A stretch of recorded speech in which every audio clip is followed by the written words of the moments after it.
it's in such a situation because many of these calls are so toss-up. Obviously last night it was clearly a mistake. And obviously those guys are going to be called on the carpet this week, or at least the referee is, because the referee is the only full-time paid position. The other officials are still part-timers.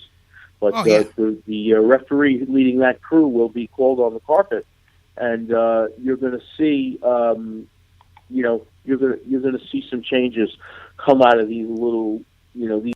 I mean, I'm not saying make it easy, because like you said, it's subjective. It can't be where two guys get tied up in flags. If it's subjective, you can't. But I think if you make it, you don't want it to be frivolous, where a guy can flag every flag, and that's stupid. But if you tie it in with the penalties, or with the regular challenges, where you get your X number per half, and if you win, you get a second one, and all of that stuff, then I say there should be a group of penalties where you can take the chance, but it's just like a fumble on the field. It has to be clear. If there's even the slightest ambiguity, then you're going to lose the challenge and you're going to lose a timeout. So you put a premium on, if you're going to call the officiating on the carpet, you better pick up a moment that is a game-changing moment for your team. Because if you're wrong, you're going to lose a timeout and you're going to lose a challenge, and then you may need it later. So I think there's a way, but you've got to make it big risk, big reward, so that you limit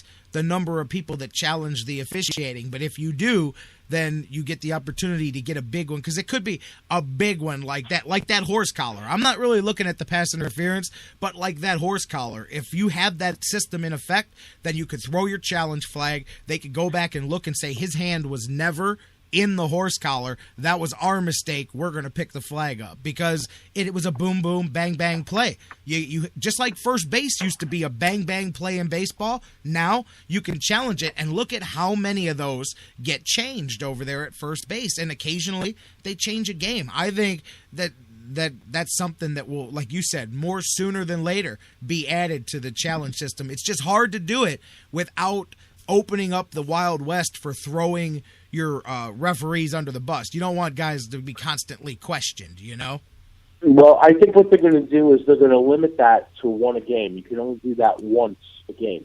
Right, and, there you go. That's how they'll make that work. They'll say within your challenges you get to call, you get to question one penalty a game. Make sure you get it right, because if it's wrong, not only you lose the timeout, but you don't get to do that later on if we make a mistake. So I think that's how they keep that, how they do that and keep that under control, and not make that a free-for-all. And let's crucify the referees, let's crucify all the officials, because they're all wearing Coke bottle glass lenses, in front of their eyes. Right. I mean, it's, like I said, it's a tricky. You don't want to be able to replay balls and strikes. You don't want to be Big Brother over the guy's shoulder. But I like your idea there. Maybe you only get one. So if you're going to use it, you better be using it at an absolute guaranteed we need it right now moment, because that's it right there, or maybe you do per game. However, if you get that one right, you get a second one to use later on in the game or something like that, and if you get it wrong, then that was your one for the whole game. Then you encourage guys to not be afraid to use it in the first half if they're 100% positive that they're right. But yeah, I'm sure that's more stuff that they'll talk about too. I wanted to end it there because I'm like, hey, I prefer the talking about the football on the field, even though we cannot avoid what goes on off of it. We got a big slate of Week 3 games coming up, Browns and Ravens, and of course that's a big one here. But there's the Super Bowl rematch coming up here this weekend. A lot of good football. So far, it's been a fun first few weeks to the season. Yeah, it has, and it's only going to get better as you go along, and if the weather gets a little cooler. We still have summer-like temperatures here in Arizona, so cooling off at night at least. But daytime is still in the high 80s, low 90s, so it doesn't really feel like football season yet. But we're playing high school football since the third week of August, and we're getting ready for the third weekend in the NFL. Tell you what, you must have felt like one of those awkward social situations last weekend watching football. You had the ex-girlfriend and the current girlfriend out there seeing each other and doing their thing with the Cardinals and the Giants. It's kind of funny because my wife and I are both torn because we've adopted the Cardinals as our home team here, but we'll always be Giants fans. And my wife said to me, "Well, then why do we have the Sunday ticket?" I said, "Because I have to watch my Giants." She said, "Just for the Giants?" And I said, "Well, not just for the Giants, but that's the main reason, and you know it, and that's why we spend the money." And she's she's telling me how it's costing us $200+ a year, and I'm saying, you know what? First of all, it's only 119. Number one, and number two, we paid it out over 3 bills, so we just paid the last bill this month. So our bill's going to go back to normal with next month's billing. So you want to watch it too, There's your plug, DirecTV and Sunday Ticket. Here, you got a free plug on the show. There you go, $119. There you go. Dr. Football, every Tuesday. Always fun, same time, right here. Looking forward to catching up with you next week. We'll be heading into a bye week for the Browns. Will they be 2-1 and shock the world? Will they be 1-2? Even at 1-2, I think they've already shocked quite a few people. So it'll be interesting, but we'll be looking at the Browns heading into the bye early in the season here next week. And I want to throw one thing at you before we go. I want to turn it back on you and get you to answer a question for me. Yeah. What do you think if you polled your fans? How many people would be ecstatic if the league appointed an ombudsperson, a disciplinarian, to actually, overturn, certain rulings if a challenge was made, and I'm talking about on the field, not off the field. If a mistake was made and a coach complained and was, basically told to forget about it, do you think there should be an ombudsperson position in the league office that would hear that coach's complaint after the coach was said no thanks? Because this was something that was asked of a bunch of us, recently in a sports media forum.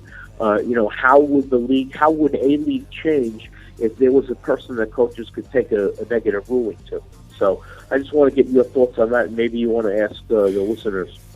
Well, I mean, I'm a little not sure. That's a broad scope question. Do you mean take it to them like after the game and complain about it? Oh yeah, I'm talking about post game. I'm talking about post game. If a coach complains and the league says no, you would have somebody to take it to the complaint who would have the power to review and possibly advise the league that, hey, you made a mistake. The coach is right. Oh, I absolutely think every league should have that. Baseball has that. There's nothing wrong with it.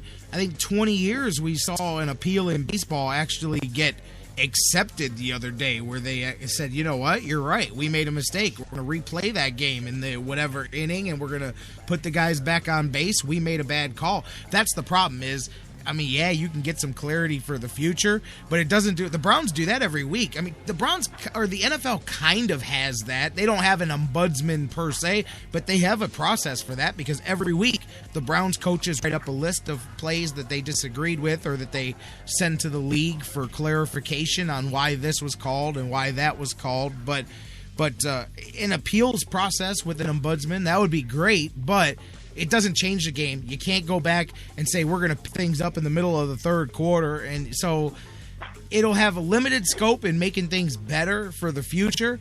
Too worried about it helping my team today if I'm the coach. But yeah, I mean, anytime you can learn from the mistakes you make and get better, there's nothing wrong with that. I just don't see that having a lot of effect on people. But down the road it could. There could be a case that comes up where people go, hey, we didn't realize there was this loophole in our rules and now we can fix it. They kind of do that though. Like last year, they changed the replay policy because of the San Francisco fumble in the playoffs. And but I'm with you. Yeah, anytime somebody can make things better, I've got no problem with that, Bill.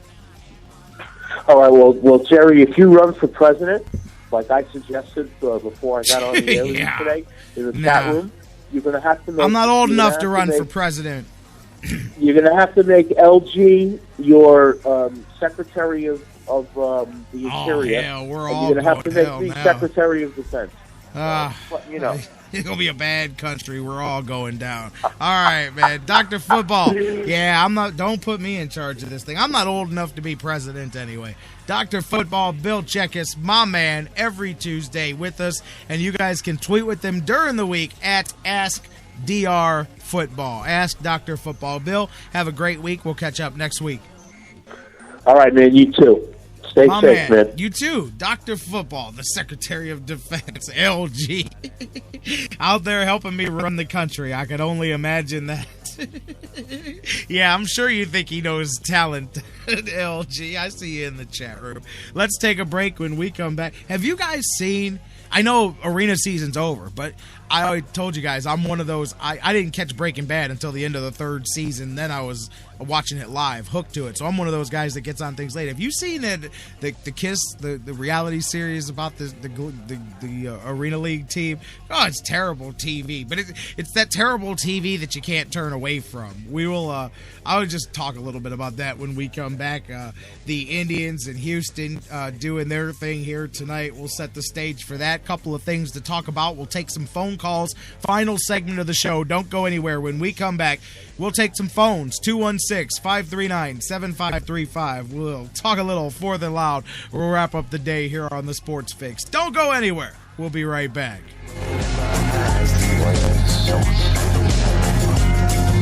Goddamn shade in my body. Warning. Listening to the Sports Fix could cause serious injury, bodily harm, or even death. Ah, broken blood vessel! You've been warned. The Sports Fix. Hey guys, before we go to the break, I want to talk to you a little bit again about our good friends at Harry Buffalo North Olmsted, the UFC, the Ultimate Fighting Championships, some of the hottest fights in the world today. Each and every one of their huge events, Harry Buffalo is one of the few places in Northeast Ohio you can go there and watch each and every UFC fight at the Harry Buffalo. And let me tell you, I've been there. The people are out the door. They are to the rafters. It is one of the craziest environments for some UFC fights. Wing Mondays, they've got great deals on wings and drinks, and every day of the week there's a different special, a different deal. And don't forget the Bison Burger, the unbelievable. It is the combination of a fantastic burger and eating healthy combined into one unbelievable sandwich. You have got to get a Bison Burger while you're there. So whatever you're looking for, whatever day of the week, Monday through Friday, Saturday, Sundays, there's something for you at the Harry Buffalo North Olmsted, just outside Great Northern Mall. Check them out today. Harry Buffalo, join the herd. Hey, this is Antoine Jameson, and you listen to the Sports Fix. This is what matters. This is beyond X's and O's. This is the difference mutual respect makes. This is what character looks like. This is what defines us in Ohio. This is sportsmanship. School sports. It's not the outcome that matters most, but the way the games are played. This message presented by the Ohio High School Athletic Association and the Ohio Interscholastic Athletic Administrators Association. The Sports Fix is now available every day on the world's largest internet radio service, iHeartRadio. Download the free iHeartRadio app, subscribe to the show, and get your fix. Need the perfect ingredients for a great tailgating experience? All you need are good friends, football, and your favorite food served hot off the propane grill. When grilling, keep the grill top open when lighting, and don't close it until you're sure the grill is lit. Use soapy water to check for leaks between the hose and cylinder connections. Never use an open flame. Always transport and store cylinders in an upright position, and never store or use cylinders indoors. For more tips, visit usepropane.com. This message was brought to you by your local propane retailer. Back in 1990, when I joined Herb in the booth, you could say that first game was when I became a lifelong Tribe fan. Something about Cleveland made us want to stay and call it our home, raise our family here. I can promise you one thing, home or on the road, I feel what you folks feel, what you feel every game. Cleveland fans are passionate and pretty vocal. I respect that. This is our team. This is our town. This is a Tribe town. Hi, this is Dean Chenoweth, head coach of Cleveland's Lake Erie Monsters, and you're listening to the Sports Fix. Feed 'em my Frankenstein.